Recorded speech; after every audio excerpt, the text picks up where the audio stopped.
Anesthesia and the Endocrine System, based on Barish Chapter 46, and this is lecture number 2.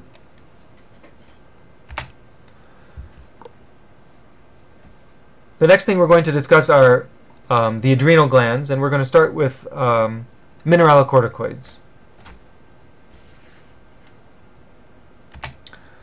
Just a reminder of this pathway, which begins with the liver secreting angiotensinogen. And then renin, which is secreted by the kidney, acts on angiotensinogen and converts it to angiotensin 1. At this point, the lungs come into the picture, secreting angiotensin-converting enzyme. That converts angiotensin 1 into angiotensin 2. This substance, angiotensin 2, already has some effects. It can cause vasoconstriction and retention of sodium in water. This substance also acts at the adrenal glands and causes secretion of aldosterone, which is a mineralocorticoid. And aldosterone, as we know, has the primary goal of making you save sodium and pee potassium. And once again, when you save sodium, you retain water. And so we've described the basic activity of the adrenal cortex as far as mineralocorticoids are concerned. Patients can have hyperaldosteronism, which is called Conn's syndrome. And these patients will become hypertensive because of the sodium and water retention, as well as some vasoconstriction.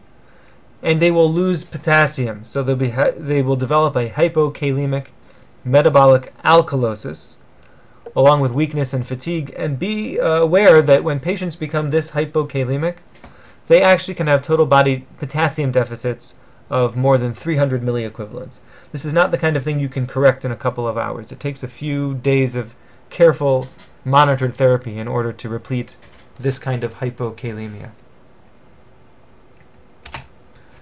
Patients can also have hypoaldosteronism, which would present, as you might expect, with symptoms of hypotension, hyperkalemia, and metabolic acidosis. And this is treated with exogenous mineralocorticoids, most commonly fludrocortisone.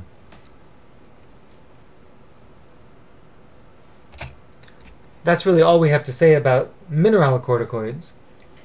And from here we'll transition into glucocorticoids, also in the adrenal cortex. The axis for glucocorticoids begins in the hypothalamus, which secretes corticotropin-releasing hormone. That hormone acts in the anterior pituitary gland, causing the secretion of ACTH, which is adrenocorticotropic hormone. That hormone goes to the adrenal cortex and causes secretion of cortisol. And cortisol has negative feedback actions both at the hypothalamus and at the pituitary. And this is the classic HPA axis, the hypothalamus-pituitary-adrenal axis. The adrenal gland secretes cortisol at a rate of about 20 milligrams per day, although this does not occur at a constant rate, but rather it increases and decreases over the function of the day in response to the circadian rhythm, as well as stressful stimuli, including sickness, surgery, and sympathetic stress. Glucocorticoids increase blood glucose. They are catabolic hormones, and they have anti-inflammatory and anti-immune functions. Patients who have an overdose of glucocorticoids experience Cushing's syndrome. This can be primary due to oversecretion at the adrenal gland, secondary due to overstimulation of the adrenal gland, or exogenous due to glucocorticoids taken as part of the treatment of an illness. Many common symptoms include edema and volume overload and weight gain, the fluid retention often leading to hypertension, and also hyperglycemia. Patients may have signs including truncal obesity and abdominal striae, seen over here, buffalo hump and moon facies. They may have osteopenia and tissue paper skin. We also know that steroids can cause emotional changes, immunosuppression, peptic ulcer disease, and cataracts.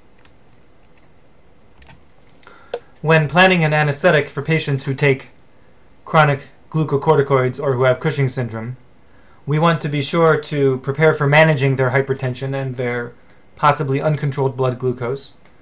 We want to have a careful eye towards their volume status. And just simple things like positioning require us to be extra vigilant with injury to their skin and their bones. But most importantly, we want to think about Addisonian crisis, and that's going to be discussed in more detail in the upcoming slides. We know that patients who receive exogenous glucocorticoids will experience these corticoids having a negative feedback on the hypothalamic pituitary adrenal axis. So glucocorticoids administered exogenously will suppress cortisol releasing hormone and ACTH secretion. This leads to atrophy of the adrenal gland and impairs the ability of that gland to secrete cortisol in response to stress, which includes illness and surgery. This can lead to cardiovascular collapse, which would be an acute adrenal insufficiency or an Addisonian crisis in times of stress. Now, the time course for recovery of the HPA axis after stopping glucocorticoid therapy is variable, and it really depends not only on the dose of the medication, but also the timing and how long the therapy was going on before it was stopped. This is certainly a very controversial area of medicine, and there are a lot of different valid opinions out there about how HPA suppression should be managed. The most definitive approach would be to do an HPA axis evaluation. And while we don't see this being done very much on the day of surgery, we do see this done in the intensive care unit. The easiest measurement would be to measure a morning serum cortisol, typically drawn before 8 a.m. A value above 10 mics per deciliter suggests an adequate HPA axis. Below 5 suggests an impaired axis. And between 5 and 10 suggests further testing is required, or just giving an empiric stress dose if it is indicated. An ACTH stimulation test could also be done, in which we measure the serum cortisol 30 minutes after giving a dose of ACTH. And a serum dose greater than 18 suggests that the HPA axis is adequate.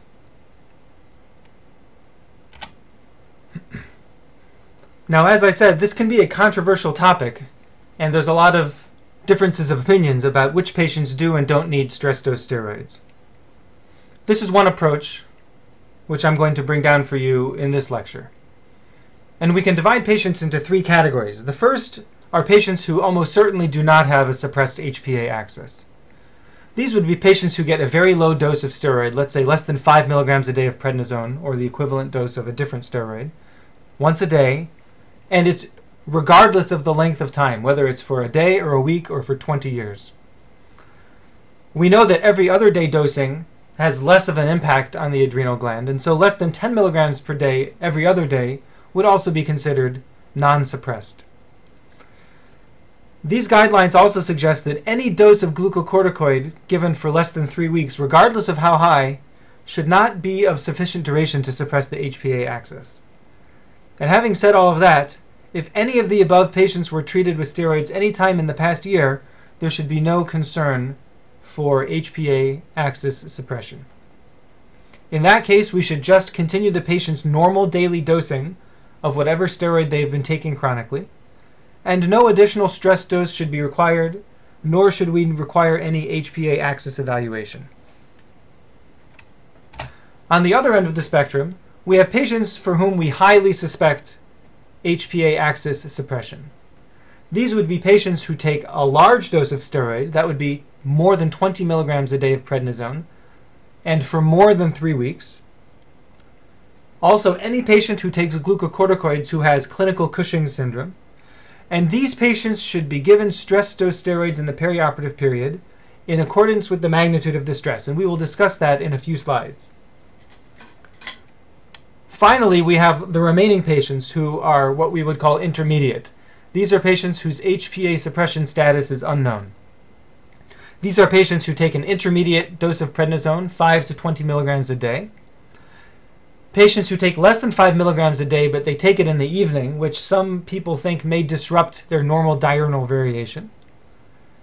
And any of the above patients, or any suppressed patient, who is treated with steroids any time in the past year. So this suggests that once patients are at risk for possibly having HPA suppression, that risk probably continues for up to 1 year, potentially. Ideally, these patients should get HPA axis evaluation with a serum cortisol level.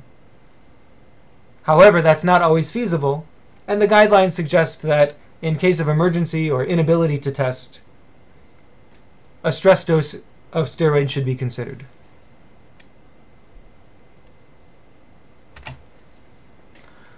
Just one more note about steroid therapy. We've only talked so far about systemic therapy, but what about inhaled glucocorticoids or topical glucocorticoids or injections into the joint or the spinal space?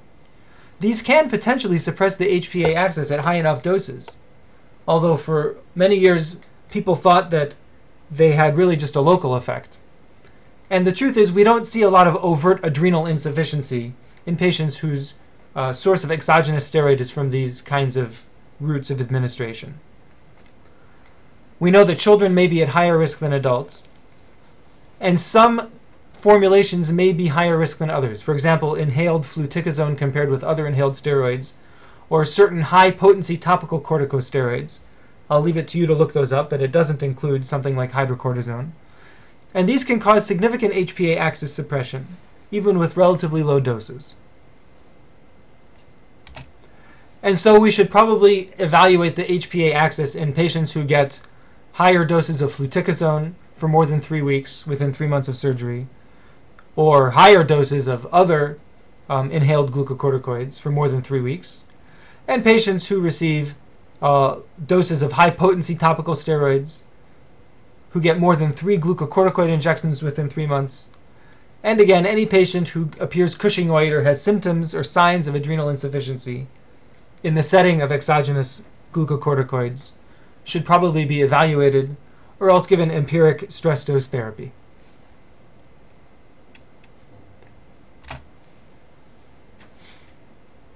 So when we talk about stress dose steroids,